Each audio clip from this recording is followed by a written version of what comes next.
सभी को मेरा प्यार भरा नमस्कार। मैं प्रशांत सोलंकी स्वागत करता हूं आप सबका आपके अपने परिवार में।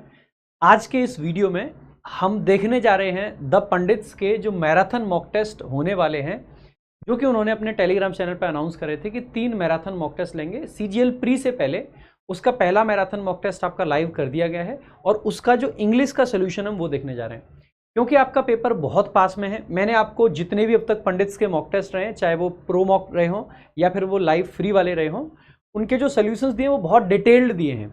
आज आप एक नई चीज़ देखोगे जहाँ पे मैं आपके साथ में उस तरीके से मॉक टेस्ट को अटेम्प्ट करूंगा जैसे कि ये खुद मैं एक मॉक टेस्ट अटेम्प्ट करने जा रहा हूँ। यानी कि कैसे टाइम सेव करना है, किस तरीके से हमें आगे चलना है, मैं ये बताऊँगा। आज हम डिटेल में नहीं जाएंगे, तो हो सकता है कि इस वीडियो का जो ड्यूरेशन है वो आपको काफ़ी छोटा दिखाई दे। आइए एक बार फटाफट से शुरुआत करते हैं। ये आपका पैसेज है, पैसेज काफ़ी बड़ा सा लग रहा है and I am not going to read it. मैं सीधे क्वेश्चंस पे पहुंचूंगा और देखूंगा कि मैं इनमें से क्या सॉल्व कर सकता हूं। पहला ही क्वेश्चन मेरे सामने, what is the most appropriate tone of the passage. Tone of the passage के जो ऑप्शंस हैं, cautiously optimistic, pessimistic, overwhelmingly celebratory या इंडिफरेंट एंड एनालिटिकल। यानी कि जो ऑप्शंस हैं ना एकदम अलग अलग से हैं। अगर मैं थोड़ा सा पैसेज पे निगाह मारूं और इसमें देखूं कि किस तरीके के वर्ड्स हैं, शुरुआत की 1-2 लाइन पढ़ लूं और लास्ट की 1-2 लाइन पढ़ लूं, तो उससे मुझे एक आइडिया मिल सकता है। मैं ये ट्राई कर सकता हूं। ये मैं अभी शुरू में ही ट्राई कर रहा हूं। आपको ये वाला काम तब करना है जब आपका पेपर बिल्कुल खत्म होने वाला हो, ठीक है। नहीं तो ऐसे क्वेश्चन को एक बार को स्किप कर लेना अगर आपको टाइम की दिक्कत लगे। मैं एक बार करके देख लेता हूं। In recent decades, globalization has emerged as one of the most influential force। किसी चीज को मोस्ट इन्फ्लुएंशियल फोर्स माना गया है, मैं इसको पॉजिटिव मान के चल रहा हूं। शेपिंग द वर्ल्ड इकोनॉमी, जो कि वर्ल्ड इकोनॉमी को शेप कर रहा है। Driven by advancements in technology, advancements की बात कर रहे हैं, यानी कि मैं पॉजिटिव मान के चल रहा हूं।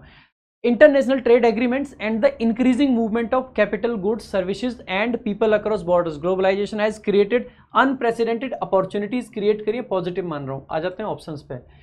पॉजिटिव है यानी कि पेसिमिस्टिक नहीं हो सकता है।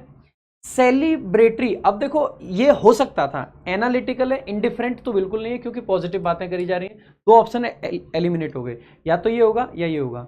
अगर इसमें कुछ कॉशन डाला हुआ है तो इसका मतलब है ए हो जाएगा। अगर पूरे तरीके से सिर्फ सेलिब्रेट कर रहे हैं तो इसका मतलब है डी हो जाएगा। लास्ट में जाके देखेंगे, जनरली कॉशन होता है तो लास्ट में होता है। लास्ट में देख लेते हैं, हाउ, ये देख लेंगे। Its outcome depend largely on how governments design their economic strategies, how societies adapt to new challenges, and how global institutions manage cooperations in an increasingly interconnected world। कहा गया है कि इसका आउटकम इस पर डिपेंड करता है। मतलब एकदम सेलिब्रेट नहीं कर दिया, सब बढ़िया हो गया, सब बढ़िया हो गया। कह रहे हैं जी खराब भी हो सकता है। You need to be cautious, यानी कि जो ऑप्शन ए है ना, दैट्स द करेक्ट आंसर। यानी कि मैंने पैसेज की 3 लाइन पढ़ के आंसर मार्क कर दिया है। अगला क्वेश्चन दे रखा है, from the passage which of the following can be reasonably inferred. Passage को पढ़ के लगा है कि ग्लोबलाइजेशन के बारे में है। आपने जीएस में कुछ ना कुछ चीजें पढ़ी होंगी, तो क्यों ना लेट्स टेस्ट योर नॉलेज कि क्या हम कुछ जानते हैं। Globalization benefits only developed countries. भाई साहब, क्या ग्लोबलाइजेशन से डेवलप्ड कंट्रीज को फायदा होता है? अगर ऐसा होता तो सन 1991 में जब एलपीजी पॉलिसी आती है, लिबरलाइजेशन, ग्लोबलाइजेशन एंड प्राइवेटाइजेशन, तो वहां पे इंडिया को कैसे फायदा हो गया? इंडिया तो डेवलप्ड था नहीं। दैट्स इनकरेक्ट, ठीक है। इसके अलावा countries like China and Vietnam provide examples of how globalization can accelerate poverty reduction. सही बात है, चाइना ने ग्लोबलाइजेशन करा, वियतनाम ने किया। इनके आपने देखा होगा ना, वियतनाम के, चाइना के फोन्स वगैरह कितने आते हैं, ग्लोबलाइजेशन की वजह से तो है। This is your possible answer. बाकी 2 ऑप्शंस देख लेते हैं। The Asian financial crisis of 1997 had no relation to globalization's financial interdependence. भाई साहब, ग्लोबलाइजेशन का फर्क तो पड़ेगा ही। अगर कोई भी फाइनेंशियल क्राइसिस आएगी उसका ग्लोबलाइजेशन से रिलेशन हमेशा रहेगा। इसका मतलब है दैट्स इनकरेक्ट। मैंने पैसेज नहीं पढ़ा फिर भी कह सकता हूं, क्योंकि जो भी फाइनेंशियल क्राइसिस होगी that should be and that must be related to globalization, है ना। इसके आगे, the distribution of globalization benefits is naturally equal to across all section. बिल्कुल भी नहीं, सबके लिए बराबर नहीं हो सकता है। ग्लोबलाइजेशन हो गया तो सारे सेक्शंस को बराबर फायदा होगा? कतई नहीं, क्योंकि ये क्वेश्चन की बात करी गई थी पैसेज में, ध्यान होता आपको। तो इसका मतलब है B option should be the correct answer, ठीक है। एक बार चेक कर लेना आप लोग, यानी कि बिना पैसेज पढ़े हमने इसका आंसर मार्क किया। अगला क्वेश्चन आपका है, many economists argue that countries must build. अब ये पूछ रखा है कि select the word which is most similar in the meaning.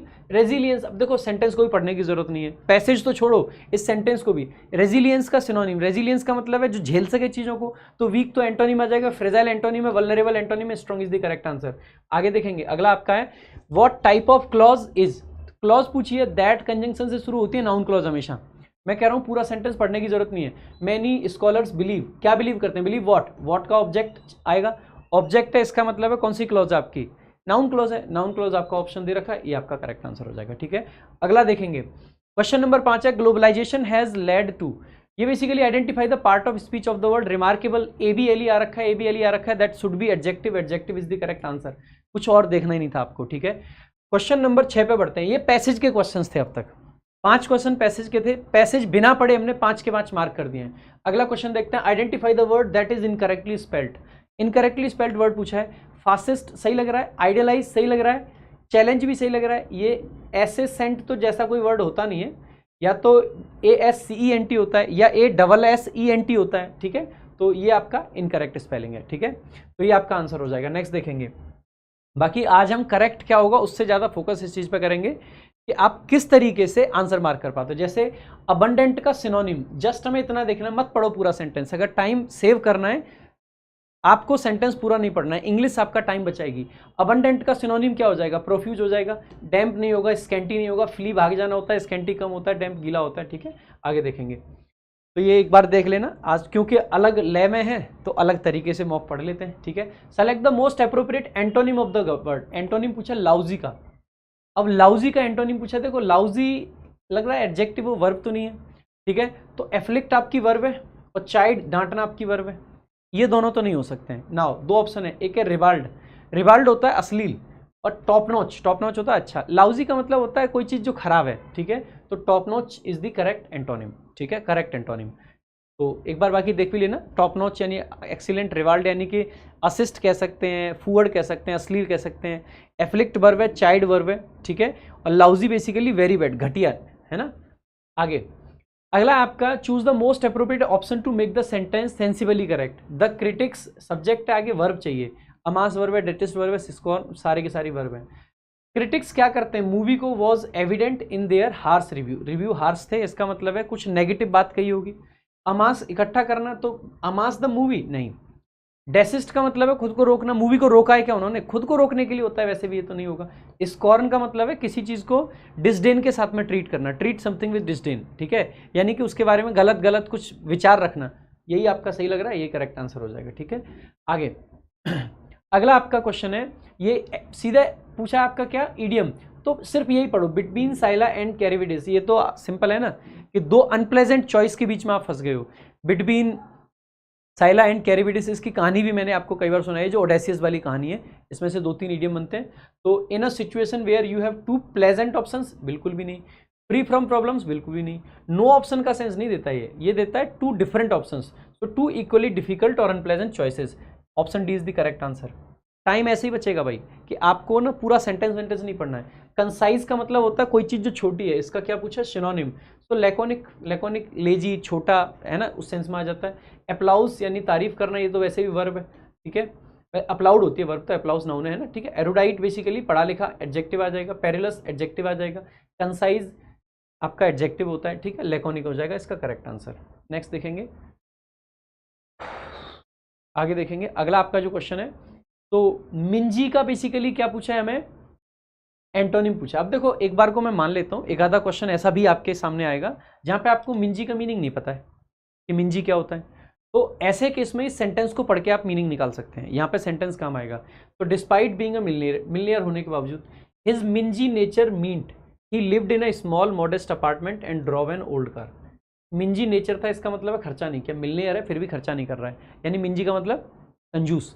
इसका एंटोनिम देखेंगे। पेन्यूरियस का मतलब तो गरीब होता है। ठीक है, म्यूनिफिसेंट का मतलब होता है दानवीर, जो बहुत ज़्यादा दान वान कर पाए, तो ये एंटोनिम हो सकता है। ऊज करने का मतलब होता है कोई चीज़ का झलकना, ठीक है, बाहर आना धीरे धीरे। रिस्की भी नहीं होगा, तो म्यूनिफिसेंट आपका करेक्ट आंसर हो जाएगा, सिंपल है। ठीक है, आगे देखेंगे। नेक्स्ट है आपका the female singing voice between contralto and soprano, तो ये फीमेल सिंगिंग वॉइस है। नहीं भी पता हो तो कैसे मार्क कर सकते हैं, रेगालिया प्रीवियस ईयर वर्ड है, पूछा गया है। जो राजशाही होती है ना, राजशाही के सिंबल होते हैं, ये नहीं बनेगा। पॉपर तो आपका गरीब होता है, ये नहीं बनेगा। सेलियंस आपने पढ़ा है, salient features of Indian constitution पढ़ा होगा ना। सेलियंट का मतलब होता है प्रोमिनेंट, तो सेलियंस का मतलब हो जाएगा प्रोमिनेंस। इसका मतलब ये भी नहीं है, तो मेजो इज द ओनली ऑप्शन, यही करेक्ट आंसर हो जाएगा। This is the art of option elimination, है ना। तो रेगालिया वो राज शाही पोशाक या राज चिन्ह जो होता है, पॉपर गरीब दरिद्र, मेजो आपका हो जाएगा, है ना। आगे देखेंगे अगला।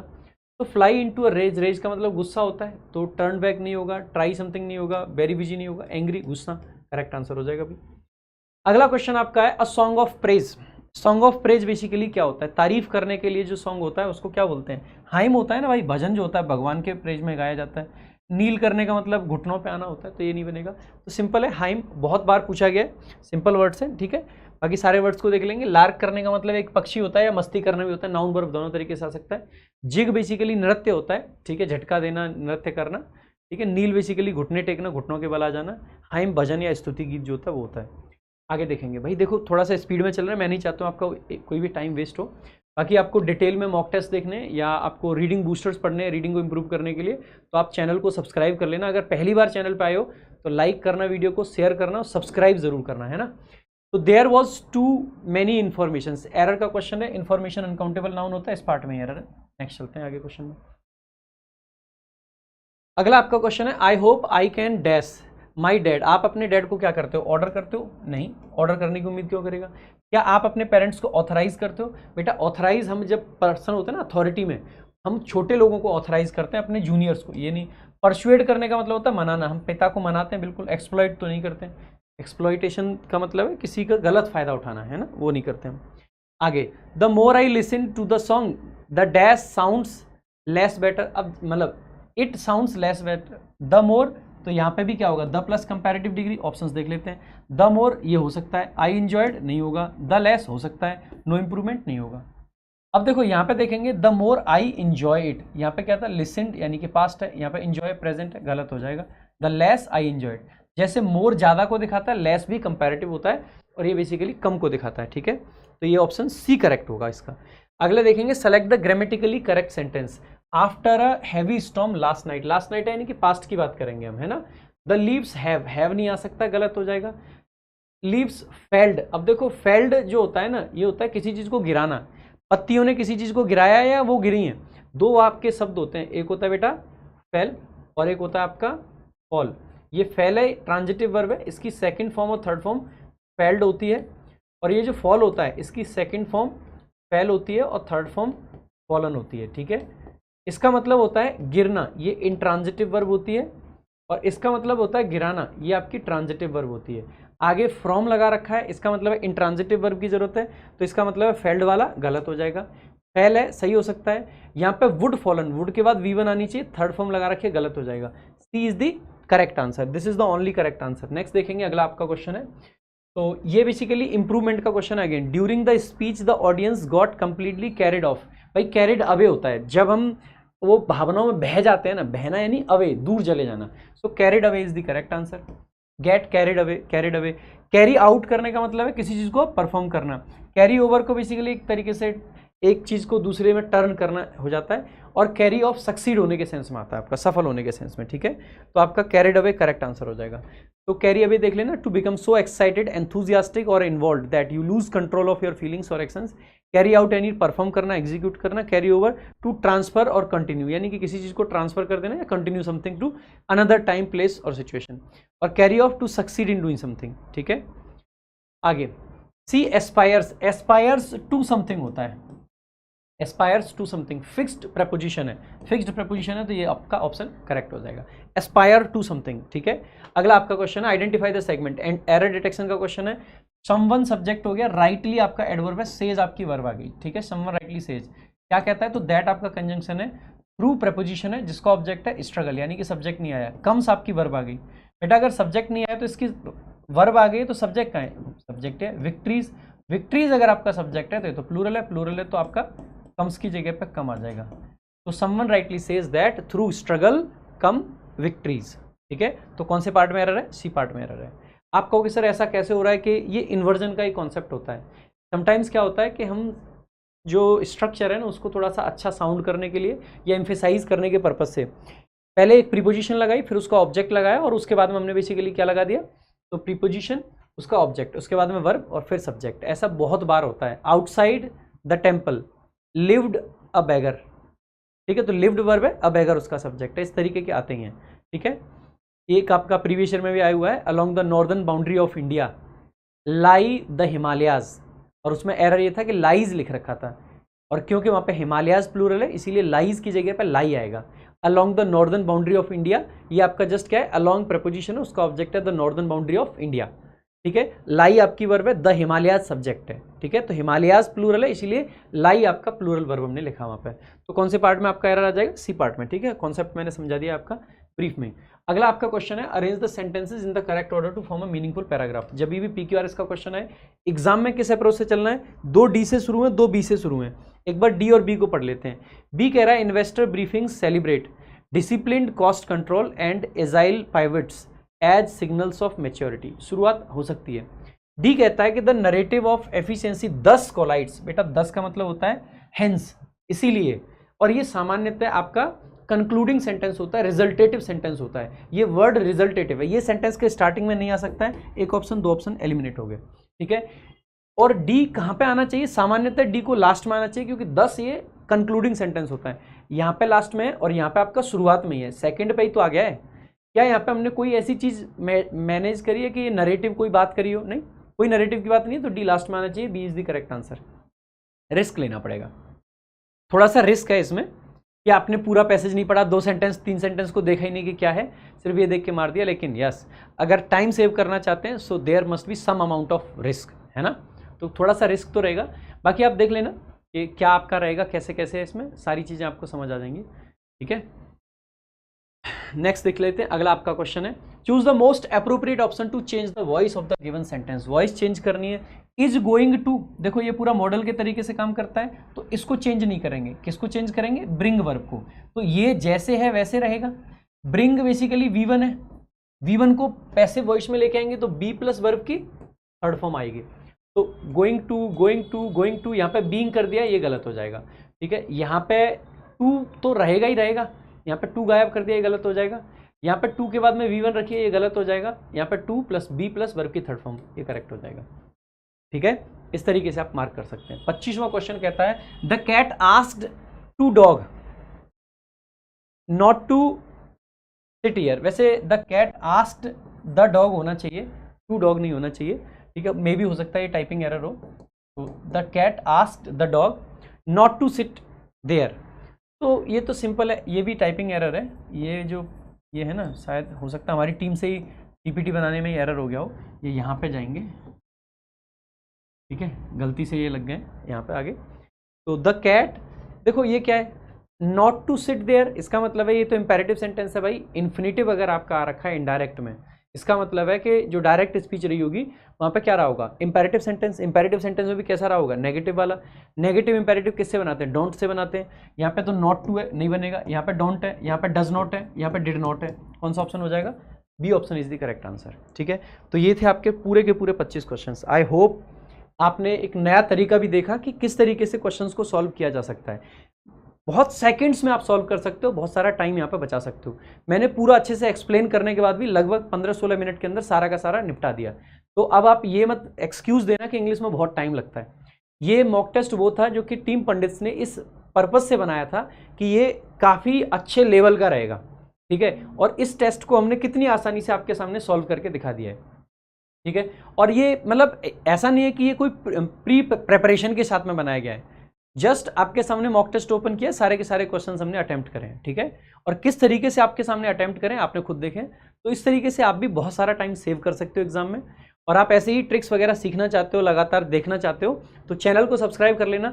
पंडित्स टीम के आने वाले दोनों मॉक टेस्ट भी मैं इसी तरीके से सॉल्व कराने वाला हूँ, जहाँ पे किस तरीके से आप टाइम सेव कर सकते हैं आपको बड़े अच्छे से समझ आएगा। ठीक है, तो ये मेरी तरफ से था। बाकी आप चाहें तो भाई मेरा VOD बैच आपका मिलता है RG विक्रमजीत ऐप पे, आप वहां जाके चेकआउट कर सकते हैं। बहुत क्वालिटी कंटेंट है इसमें।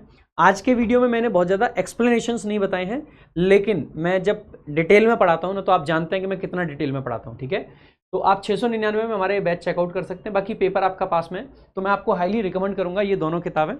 एक हमारी इंग्लिश की फॉर्मूला बुक है, जिसमें ग्रामर के आपके सारे रूल्स आप चंद घंटों के अंदर रिवाइज कर सकते हैं, और एक है हमारी वोकैब की रिवीजन बुक, जिसमें वोकैब है और आप कुछ घंटे लगा के कंप्लीट वोकैबुलरी को रिवाइज कर सकते हैं। तो ये दोनों बुक्स आप मंगा सकते हैं। बाकी अगर आपको प्रैक्टिस करनी है और आजकल जो नए पैटर्न के क्वेश्चन है या कुछ भी है तो अभ्यास्त्र आपके लिए प्रैक्टिस बुक है, आप ये भी मंगा सकते हैं। तो आई होप आपको अच्छा लगा होगा आज का सेशन कैसा लगा एक बार कमेंट करके जरूर बताएं। और आपके इस मॉक में इंग्लिश में कितने मार्क्स थे ये भी एक बार कमेंट करके जरूर बताएं कि आपके कितने मार्क्स थे। बाकी अगर अच्छा लगा ये वीडियो तो भाई लाइक करना, शेयर करना, चैनल को सब्सक्राइब कर लेना और टेलीग्राम को जरूर ज्वाइन कर लेना। प्रशांत सोलंकी इंग्लिश नाम से टेलीग्राम चैनल है हमारा, ये जरूर ज्वाइन कर लेना। बाकी के पंडित्स के जो दोनों मॉक आने वाले हैं वो भी आपको जरूर लगाने चाहिए। इंस्टाग्राम पे भी आप फॉलो कर सकते हैं, ठीक है। बाकी भाई पेपर से पहले मैं एक चीज़ और रिकमेंड करूंगा कि अगर आपको लेटेस्ट पैटर्न वगैरह को समझना है तो मैंने स्टेनो के कुछ चीज़ें डाल दी हैं। एक इंप्रूवमेंट की वीडियो डाली हुई है, एक एरर डिटेक्शन की। क्वेश्चंस बहुत ज़्यादा मुश्किल नहीं है, लेकिन जो एग्जामिनर का माइंड है उसको आप समझ पाएंगे कि नया जो एग्जाम सेटर है, जो एग्जाम बना रहा है, एग्जाम सेट कर रहा है पेपर, वो किस तरीके से सोच रहा है, उसका थॉट प्रोसेस क्या है, वो आपको इन दोनों वीडियो में एनालिसिस में मिल जाएगा। इसके अलावा PQRS की वीडियो की भी रिकॉर्डिंग लगभग पूरी हो चुकी है, वो भी आपको जल्द मिल जाएगी। तो इन वीडियोस को जरूर देख लेना। जिस वॉइस नरेशन वगैरह में भी जिसको दिक्कत हो तो उसकी भी मैं डाल दूंगा पेपर से पहले। तो पेपर से पहले ये स्टेनो वाले वीडियोस देख लेना। अगर फेज 13 की आंसर की आ जाती है तो उसके भी क्वेश्चंस मैं करा दूंगा आपको, तो वो जरूर देख लेना, खास करके ग्रेजुएशन वाले, ठीक है। तो ये जरूर देख लेना। तो आज के लिए और अभी के लिए सिर्फ इतना ही, मिलेंगे अगली वीडियो में। Thank you so much. जय हिंद, जय भारत।